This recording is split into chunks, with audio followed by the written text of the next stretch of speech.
My Native Twang by John Hartley.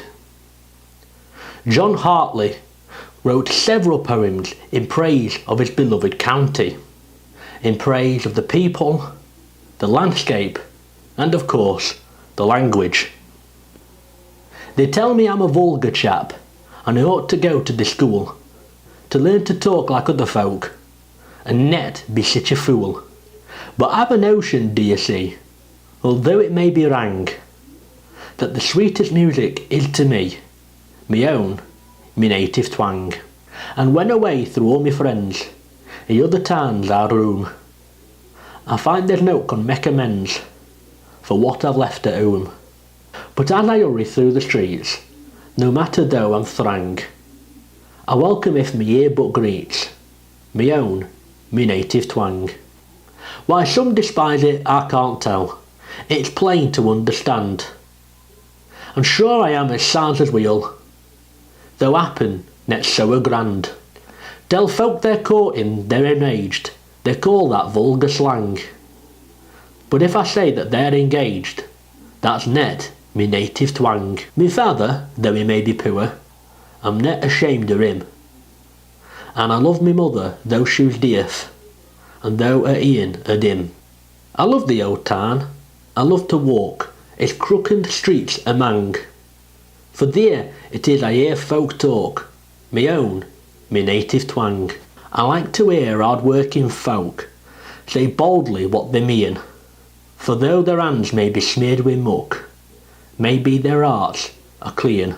And them at country folk despise, they say why, let 'em hang, they'll never rob me of me sympathies, through thee, me native twang. I like to see grand ladies when they're donned in silk so fine.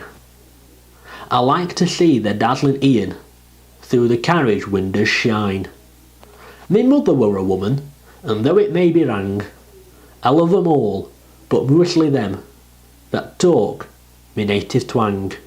I wish good luck to every one, good luck to them that's brass, good luck in better times to come, to them that's poor, alas. And may health, wealth, and sweet content for ever dwell amang true, honest-hearted Yorkshire folk that talk me native twang. The next little poem is by one of our best poets of today, Fred Brown. It's from his book, The Muse Went Weaving. He calls it A Wash Day Sandwich. Now then, lass, that bundle's rung. Tuck 'em out and get 'em hung. Give that pile of socks a rub. Fill that bowl and swill that tub. Nature, freshed by gentle rain, fills up her glad bowls yet again. Starts a song from brook and stones, as every tree drips undertones. Drat it, Luke, it's coming on. It would do when we've nearly done. Fetch them blankets, fold them sheets, rainy days, Max clothes or sneets. I'm Eric Scaife from the North Riding of Yorkshire. I now live in the West Riding at Leeds, but I'm originally from near Thirsk. I'm going to read the Lykewick Dirge. The Lykewick Dirge is an anonymous poem written in the Cleveland Yorkshire Dialect. The versions we have date from the 14th century, when it was sung by women during the traditional wake or watch by the side of the lich or lyke or corpse, the corpse before burial. One of the greatest, most evocative poems in the English language, its ancient moral code, retribution for evil, and fearsome imagery reflects the pre-Christian, possibly pagan origins, and in a strange way the bleak and unforgiving landscape of the North York moors. This ae night, every night and all, fire and fleet and candle light, and Christ receive thy soul. If thou from here our wake has passed, every night and all, to any more thou comes at last, and Christ receive thy soul. And if ever thou gave us Osna shone, every night and all, then sit thee down and put them on, and Christ receive thy soul. But if Osna shone they gave us none, every night and all, the winnie will prick thee to their bare bane, and Christ receive thy soul. From Winniemore when thou mayst pass every night and all, to Brigadred thou comes at last, and Christ receive thy soul. From Brigadred thou mayst pass every night and all, to Purgatory thou comes at last, and Christ receive thy soul. And if ever thou gave us meat or drink, every night and all, the fire will never make thee shrink, and Christ receive thy soul. But if meat or drink thou gave us none, every night and all, the fire will burn thee to their bare bones, and Christ receive thy soul. This night, every night and all, fire and fleet and candle light, and Christ receive thy soul. Here's John Hartley in rather lighter mood, Mary's bonnet. Have you seen our Mary's bonnet? It's a stunner in no mistake.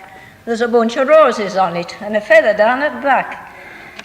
Her red laces and fine ribbons and a cock-a-doodle-doo, and around her pretty faces a string of posies blue.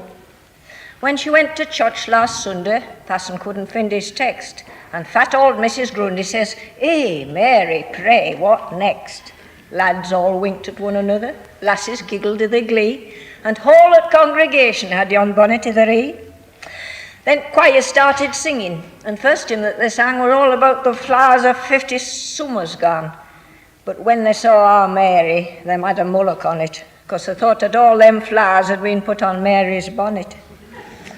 Then Passon said most kindly there were no offence intended, but flower shows were out of place at church where saints attended. And if his erring sister wished to find a way to glory, she shouldn't wear upon her head her old conservatory. Now, Mary isn't short of pluck. She jumped up in a minute. She looked as if she'd swallowed church and everybody in it. Passon, she says, your head is bare, nought in it and nought on it. Suppose you put some flowers there like these that's on my bonnet. Hello, my name's Edward Aviard. I'm a member of the Yorkshire Dialect Society. I'm reading from a book called the Yorkshire Dialect Classics, which was compiled by Arnold Kellett, who was a long-term member of the society. This particular poem is written by someone called F.W. Hurst, and it's clearly inspired by a famous poem by Robert Burns, the Scottish poet, addressing a mouse. This is about a mouse found in a miner's coal pit, which is about to be closed down. It's called the Deep Grave. Little mouse, whatever are to doing down here at pit? They're nearly all gone now. They'll be on the horn in a bit. Soon they won't be able to fill this end with fattened bread. No rive up all snap papers to mak this hen a little bed. After listening to me, they're closing this pit for good. If I aren't paying no heed, I surely should. In a day or two, they'll be chucking no more snap away, and will be note for thee to ate at end at day. I can see thee sitting there, that doesn't seem to care. For to what's bound to happen to thee, I cannot bear. I shan't be coming down no more after tomorrow, but thought of thee being left down here fills me up with sorrow. Well, I'm Rod Dimbleby. I'm currently chairman of the Yorkshire Dialect Society, and I'd like to recite a poem by a man called John Hartley, probably the most prolific of all Yorkshire dialect poets from the 19th century. He was born in Halifax in 1839, died in 1915. And this poem is the very first poem that he ever had published when he was a young man. And though he went on to write volumes of prose and poetry in dialect after this, he never wrote anything more popular than this particular poem. It deals with the problem of youngsters, orphans on the street, trying to find something to eat amongst the rubbish on the street. and it's a poem called Bite Bigger. As I writ through town to me work, I were at for all whistles had gone. I'm to remark it to fetch tears through out of a stone. It were raining and snowing and cold, and flagstones were covered with muck, and teeth wind both whistled and howled. It sounded like nobody luck. When two little lads donned their rags, bark stockings, the shoes on their feet, come traipsing away all at flags, both of them sodden with wheat. Toldest but not be 10, young and half on no more. As I looked on, I said to myself, God help folk this weather it's poor. Big and Samson were tough ground, and I looked just to see what could be. 'Twere a few wisdom flowers it found, and they seemed to have filled him with glee. But he said, come on, Billy, maybe we shall find something else by and by. If not, thou and share these with me when we get some spot where it's dry. Leet-hearted they trotted away, and I followed cause 'twere me road, but I thought I'd ne'er seen such a day. It weren't fit to be out for a toad. Some big and again slipped away, and Samson else out at look. And he cried out, look here, Bill, today aren't we blessed with a seat of good luck? Here's apple, and most on it's sound. What's rotten I'll throw into the street. Weren't it good to lig there to be found? Now both of us can have a treat. So he wiped it and rubbed it, and then said, Billy, thee bite off a bit.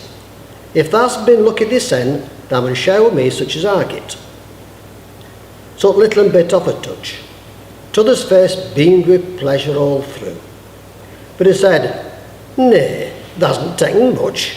Bite again, and bite bigger, now do. I waited ta'en out no more. Thinks I, there's a lesson for me. Thou's heart i' thy breast if thou'rt poor. World were richer with more such as thee.